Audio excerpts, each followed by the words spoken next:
사이키는 잘나가는 광고회사의 부장입니다. 그런 그가 알츠하이머, 즉 치매에 걸렸습니다. アルツハイマー病で間違いありません。 처음엔 사이키도 자신이 치매에 걸렸을 거라고는 전혀 생각하지 못했습니다. お住まいはどこだったのかしら。あなた。 그저 노화로 인한 가벼운 건망증 정도로 생각했었죠. まだ49だ。結婚式で飲みすぎて泣いたりしないでよ、みっともな。お宅までお送りしますから。大丈夫です。大丈夫ですか。何遠慮してんのよ。もうすぐ息子になる人でしょ。知らない。直哉の前で。すごい大きい仕事が決まったみたいでノリノリなの。いつだって仕事ばっか。 그런데 그 증상의 정도가 점점 심각해집니다. もっと具体的に話せよ。もっとさ、消費者の方向いてくれよ。俺たち消費者に伝えるために広告ってやってんだからさ。今日は港区と渋谷区に住んでると思ったら大間違いなんだよ。こだあいつら。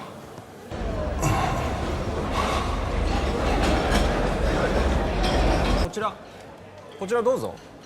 사이키도 이제는 더 이상 사소한 문제가 아니라는 것을 깨닫게 되죠. 결국 사이키는 아내와 함께 병원에 방문합니다. 그리고 치매라는 진단을, 확진을 받게 되죠. アルツハイマー病で間違いありません。なんだかよ。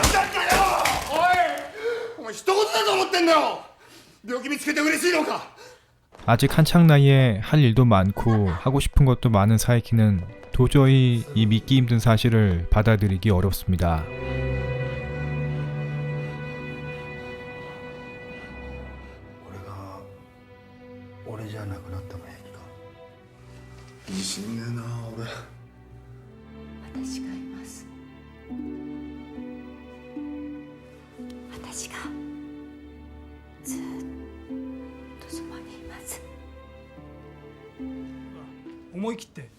명함이 좀 특이합니다.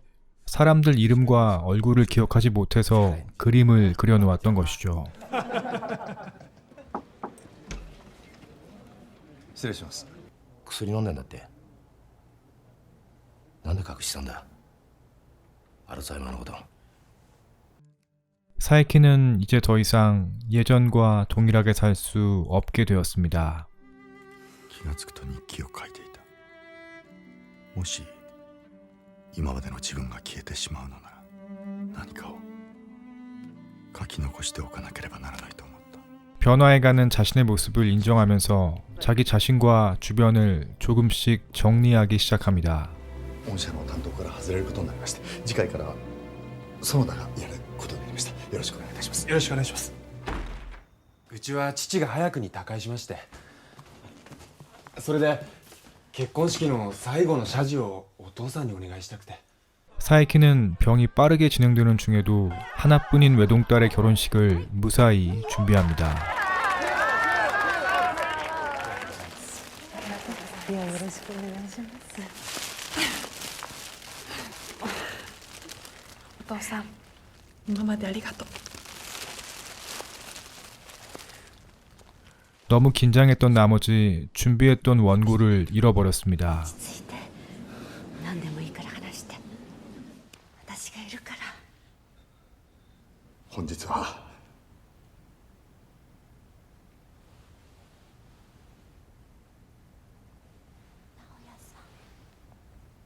直哉君、理恵のために大切な原稿は忘れてしまいましたが、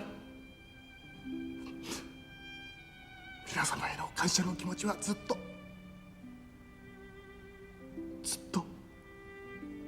忘れずにおります。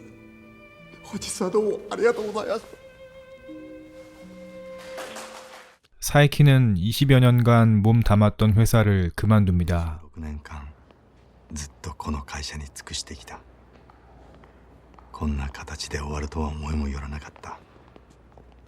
しかし何事もいつかは終わるのだ。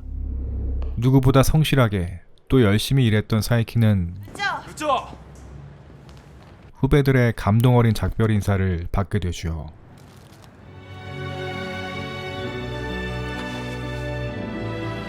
그냥 이 정도에서 훈훈하게 마무리되면 좋을 것 같은데 이 영화 좀 잔인합니다. 치매로 인해 변화해가는 사이키의 모습을 매우 적나라하게 보여주기 때문입니다. 사이키는 일 때문에 어쩔 수 없이 늦게 들어온 아내에게 불같이 화를 냅니다. 예전에 사이키라면 절대로 아내에게 저렇게 화를 내지 않았을 겁니다. 치매는 그저 기억만 잃어가는 병이 아닙니다. 기억 외에도 인지 능력, 정서 조절 능력 등이 점차 훼손되면서 이제까지 나라고 생각해왔던 내 모습을 더 이상 유지할 수 없게 만들어 버립니다.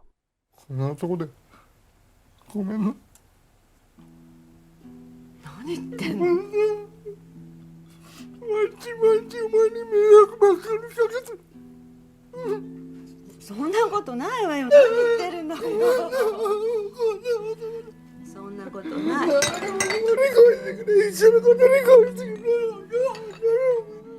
누구보다 남편을 이해하고 또 보듬어주는 아내이지만 그녀 역시 때로는 남편의 저런 모습이 너무나 힘들고 또 버겁습니다.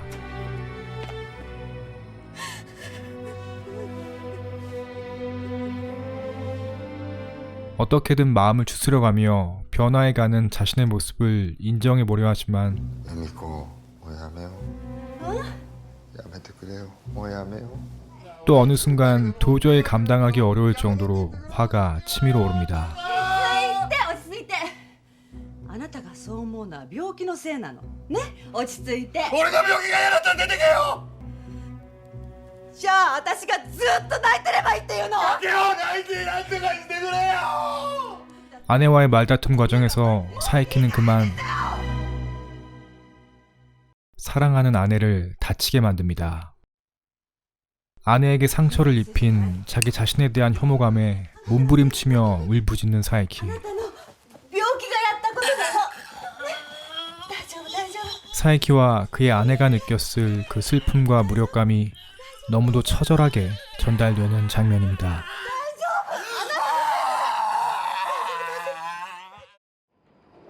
사이키는 혼자서 요양원을 방문합니다. 더 이상 아내에게 짐이 될 수는 없다고 생각했던 것이죠.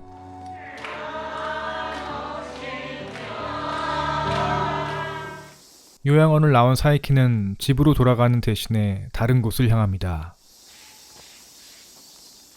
그곳은 결혼 전 아내와 함께 도자기를 구우며 추억을 쌓았던 장소였죠. 僕たちの子供の名前結婚してくれますか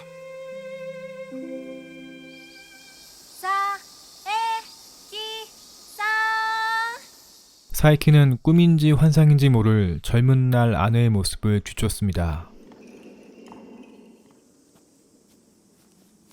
그리고 그곳에서 작은 도자기 하나를 굽게 되죠.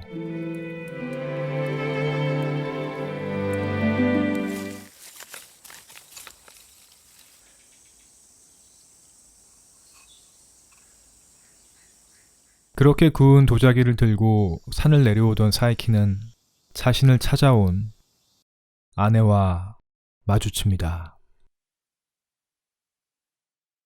하지만 사이키는 더 이상 아내를 기억하지 못합니다. 아내는 이제 자신조차 기억하지 못하는 남편의 모습에 말문이 막힙니다.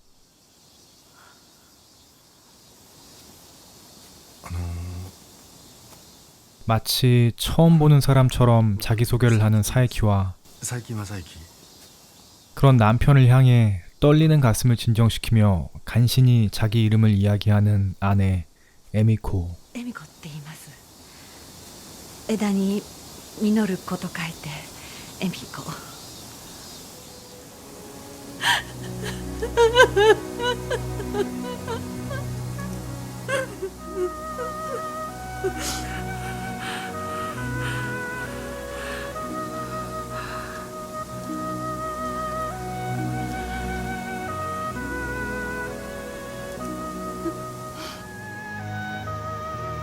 그렇게 두 사람은 남은 길을 나란히 걸어갑니다. 사이키가 직접 구운 그의 마지막 도자기에는 아내 에미코의 이름이 새겨져 있었습니다. 우리가 나라는 존재를 멀쩡히 자각할 수 있는 건 나와 주변 세상에 대한 복합적이고 종합적인 기억들 때문일 겁니다. 그런데 그런 기억들이 서서히 사라져버린다면 도대체 어떤 느낌일까요?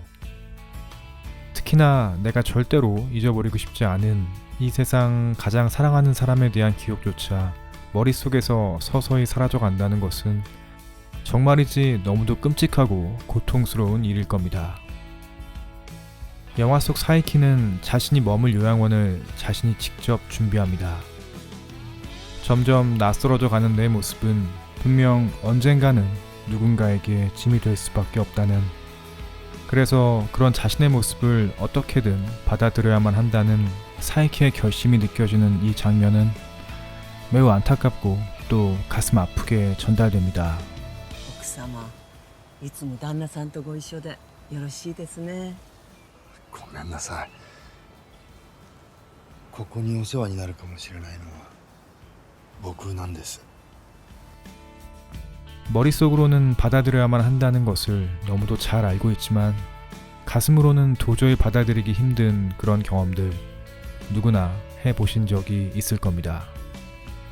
내 의지로는 도저히 어쩔 수 없는 그런 고통스러운 과정의 반복 속에서 결국은 그런 내 모습을 인정할 수밖에 없게 되는, 그게 결국 내 모습이라는.